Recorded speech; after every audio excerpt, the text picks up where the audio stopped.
आज भारतीय जनता पार्टी के द्वारा विजय संकल्प महारैली का आयोजन धनबाद के बरबड्डा हवाई अड्डे पर किया गया, जिसमें मुख्य अतिथि के रूप में भारत के प्रधानमंत्री नरेंद्र मोदी पहुंचे।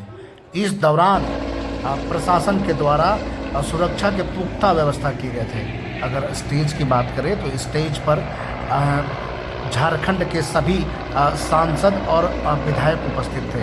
इस दौरान भारतीय जनता पार्टी के द्वारा विजय संकल्प रैली में ये संकल्प लिया गया कार्यकर्ताओं के द्वारा कि इस बार मोदी सरकार 400 पार आने की, इस बार जो केंद्र की जो सरकार है वो 400 सीटों पर विजय हासिल करेगी। इसके संकल्प को लेकर ये संकल्प सभा का आयोजन किया गया था।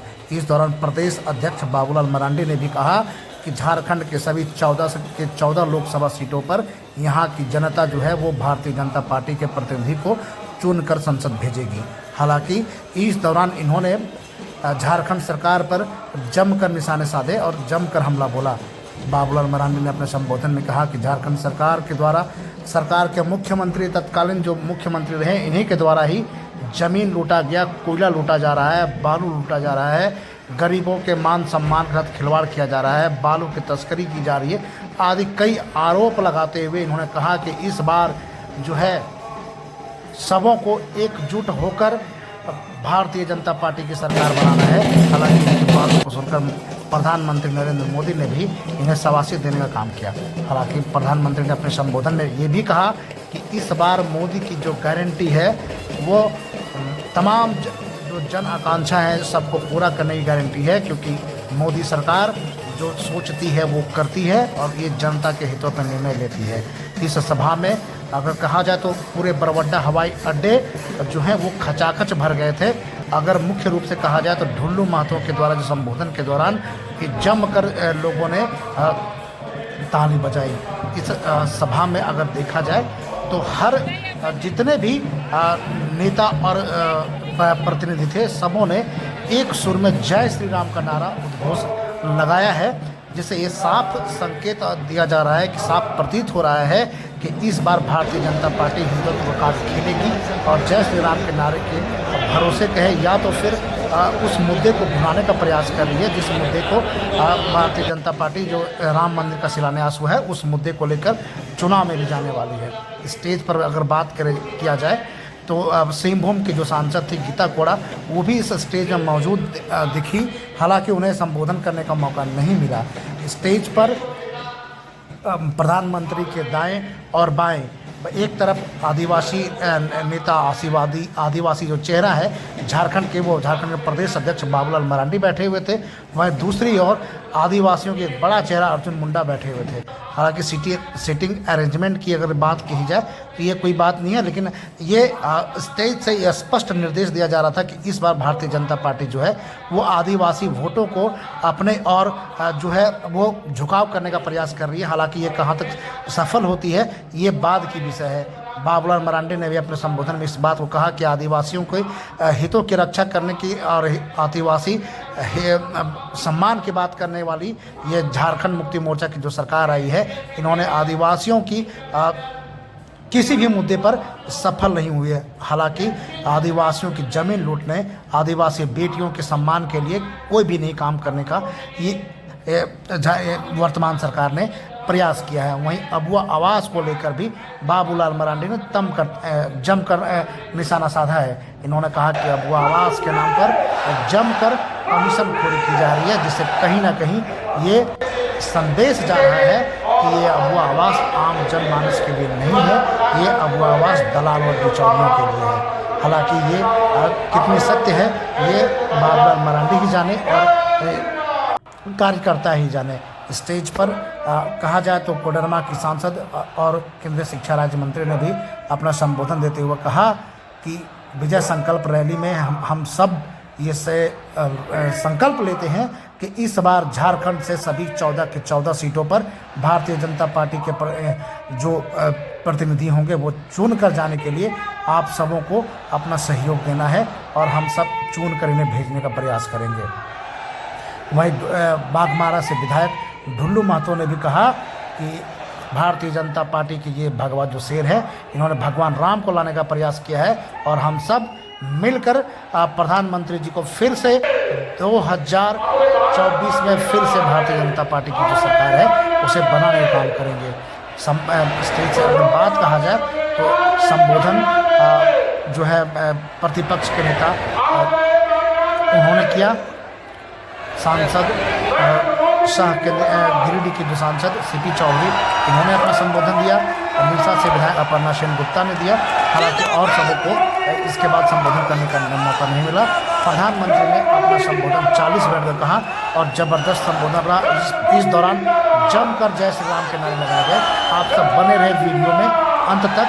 आप सब इस चैनल को सब्सक्राइब करना ना भूलें और सुने प्रधानमंत्री नरेंद्र मोदी ने अपने संबोधन में क्या कहा।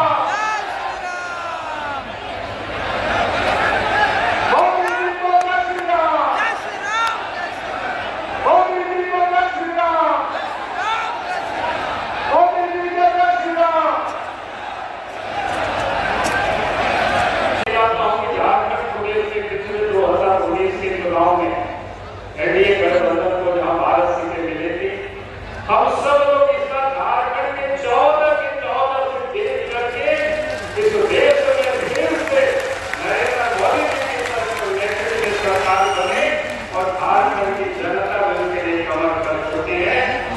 और इसलिए मैं आज यहाँ इतना ही निवेदन मैं कहने के लिए सिर्फ खड़ा हुआ। देश के प्रधानमंत्री नरेंद्र मोदी जी की जो गारंटी है सबका साथ सबका विकास और सबका साथ और सबका विकास, जिस प्रकार से इस देश में इन 10 वर्षों के अंदर में जो विकास का काम हुआ है, आज देश की जनता ने भी उसके प्रति बड़ी विश्वास प्रकट किए। और आज यहाँ उपस्थित जनसमूह ये बता रही है कि देश की जनता, प्रदेश की जनता का विश्वास देश के प्रधानमंत्री नरेंद्र मोदी जी के साथ है, उनके ऊपर है। ये आज इस उपस्थिति ये बता रही है। और मैं इसके ही कहूंगा कि आज इस प्रदेश के अंदर में जो सरकार चल रही है, एनडीए गठबंधन की एनडीए अलायंस की जो सरकार चल रही है, जहां देश के प्रधानमंत्री ये गारंटी देते हैं कि भाई इस देश में कोई भूखे नहीं रहेंगे, कोई भूखे नहीं सोएंगे। इस देश को हमें गरीबी से निकाल करके विकसित भारत बनाना है। लेकिन यहाँ एनडीए अलायंस की जो झारखंड में सरकार है वो यहाँ लूटने में हो रही है। और इस राज्य में आप इस प्रकार से इस प्रदेश की सरकार में पिछले 4 वर्षों में जो यहाँ मुख्यमंत्री रहे उन्होंने इस प्रदेश को किस प्रकार से लूटा वो आप सब जानते हैं। चाहे वो नदी की चाहे वो बालू हो, चाहे वो पहाड़ की पत्थर हो, चाहे वो कोयला हो, चाहे लोहा हो, यहाँ तक कि जमीन को भी उन्होंने नहीं छोड़ा। आज मैं कह सकता हूँ कि झारखंड में अगर हेमंत सोरेन के परिवार के पास जितनी जमीनें हैं, शायद ही इस राज्य के अंदर में किसी भी बड़े राजा महाराजा लोगों के पास भी वो जमीन नहीं है। इसलिए आज वो जमीन किसका इन्होंने लूटा? गरीबों का। जब मैं उन सारे दस्तावेज को देख रहा था कि उन्होंने किसका जमीन को लूटा है, चाहे वो धनबाद हो, चाहे बोकारो हो, चाहे वो रांची हो, चाहे झारखंड का किसी भी हिस्सा में हो, तो गरीब आदिवासियों का जमीन लूटा है, यानी कोई दूसरा और का नहीं लूटा है। बात ये गरीबों की करते हैं, आदिवासियों की करते हैं, लेकिन सबसे अधिक शोषित और पीड़ित रहे इस सरकार में तो हमारे आदिवासी भाई बहने। आपको आश्चर्य होगा इस राज्य के अंदर में जो घटना है, कानून व्यवस्था, महिलाओं के साथ जो उत्पीड़न 6,500 से अधिक हुआ इन 4 वर्षों के अंदर में हेमंत सोरेन के शासनकाल में। तो आज उसमें से सबसे अधिक अगर कोई पीड़ित महिला रही है तो आदिवासी महिला रही है, दलित महिलाएं रही है, कमजोर तबके की महिला उसमें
प्रधानमंत्री जी का कार्यक्रम क्या खास रहा?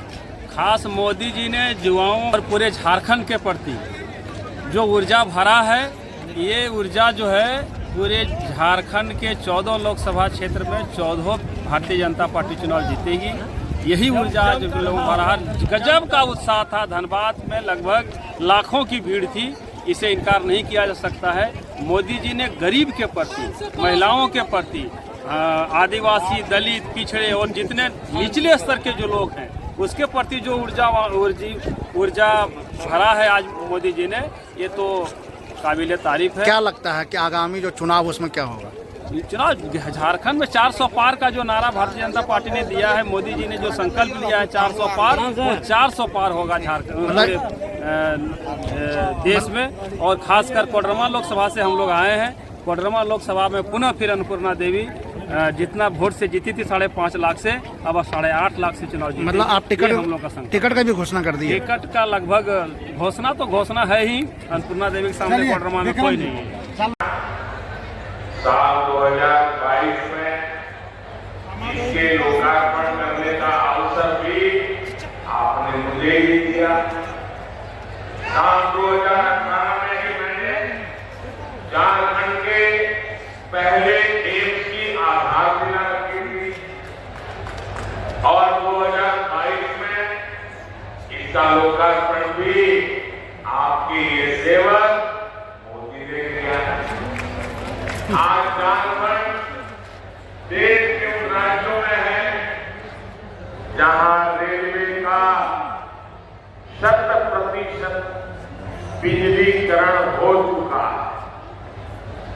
झारखंड को अब तक 3 आधुनिक made in India Vande Bharat ट्रेनें मिल चुकी है। कुछ दिन पहले ही अमृत भारत स्टेशन योजना के तहत झारखंड के 27 रेलवे स्टेशनों के आधुनिकीकरण पर काम शुरू हुआ है। एक साथ 27 स्टेशन पिछले 100 साल में काम नहीं हुआ होता। 25 फरवरी को ही झारखंड में अस्पतालों से जुड़ी अनेक परियोजनाओं का शिलान्यास भी किया गया है। साथियों, झारखंड में तेज विकास के लिए ये जरूरी है कि यहां कानून व्यवस्था अच्छी हो, शासन प्रशासन ईमानदार हो। लेकिन जब से यहां जेएमएम और कांग्रेस की परिवारवादी, भ्रष्टाचारी और तुष्टीकरण वाली सरकार बनी है, तब से स्थितियां बहुत बिगड़ी है।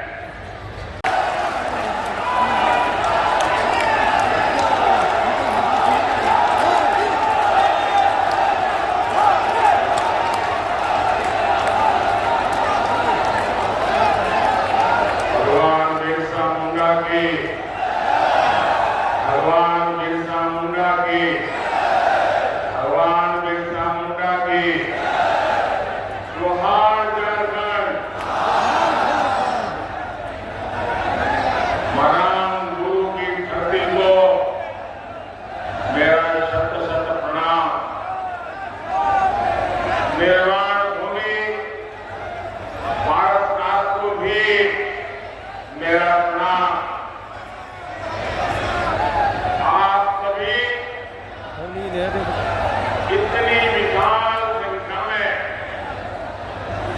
हमें आशीर्वाद देने आए हैं। आपका यही जोश, यही उत्साह, जिसके कारण देश में एक ही गुंज है। मैं भी आ रहा था तो यहां पर भी सुनाई देती है और वो गूंज है अब की बार 400 पार, अब की बार, अब की बार, अब की बार। और साथियों, ये 400 पार का नारा ऐसे ही नहीं लग रहा, ये तभी लग रहा है जब मोदी की गारंटी पर देश भरोसा कर रहा है।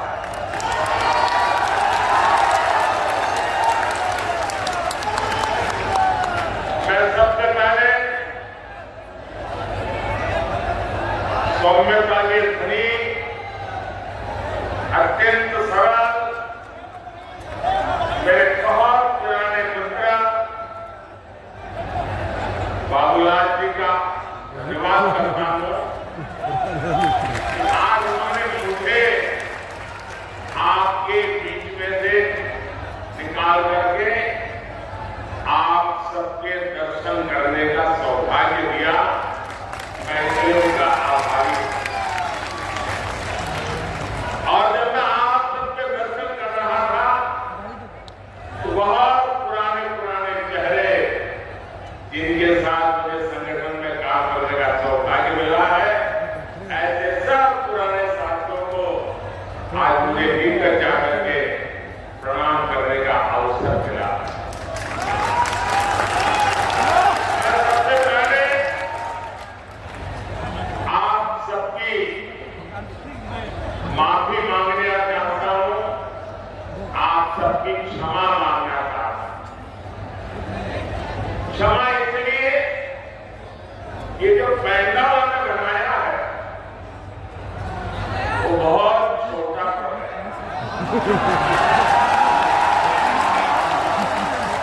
और बड़ी मुश्किल से 5% लोग पैंडाल में है और 95% लोग बाहर धूप में तप रहे हैं। ये जो धूप में तप रहे हैं,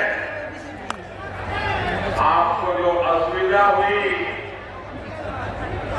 इसके लिए मैं क्षमा मांगता हूं। लेकिन इस धूप में भी तप करके आप जो हमें आशीर्वाद दे रहे हैं, कार्य करने की एक नई ऊर्जा और प्रेरणा दे रहे हैं,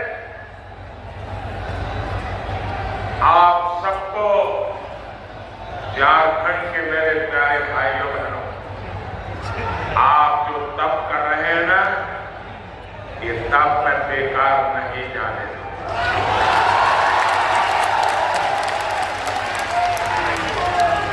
मैं विश्वास करके ब्याज समेत ये आपकी तपस्या को लौटाऊंगा, ये मैं आपको गारंटी देता हूं।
मेरे भाइयों बहनों, अभी मैंने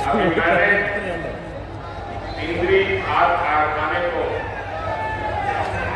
जो फिर से शुरू करने की गारंटी दी थी साल 2018 में, मुझे सिंदरी के इस खाद कारखाने का शिलान्यास करने का सौभाग्य मिला और आज सिंदरी के खाद कारखाने का लोकार्पण हो गया।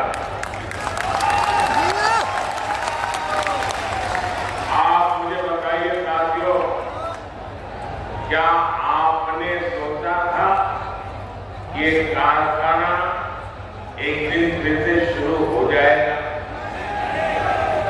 सब लोग निराश हो चुके थे ना, सबने मान लिया था हो गया, ताला लग गया, माना कर नहीं सकता।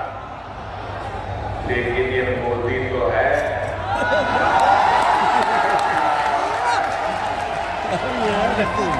और इसलिए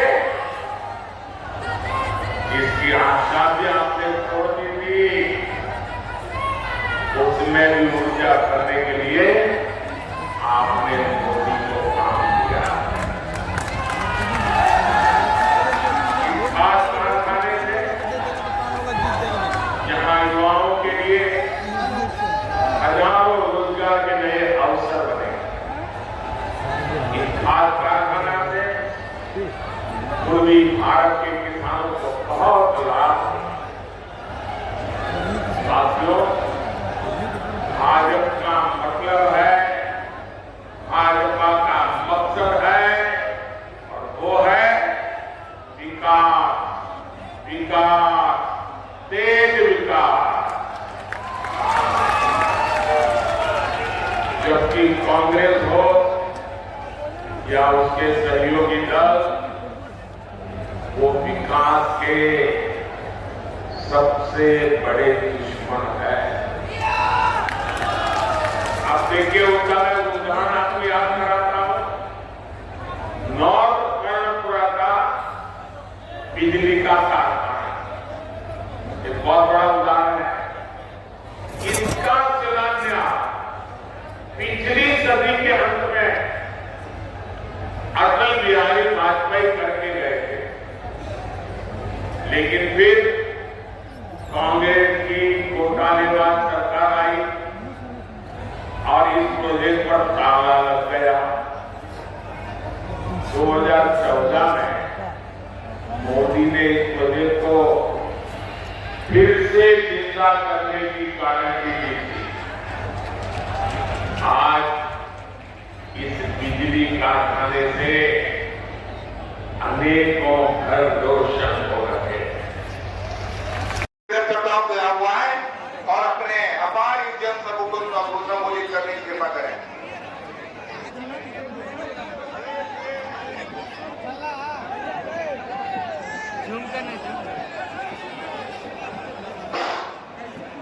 भारत माता की।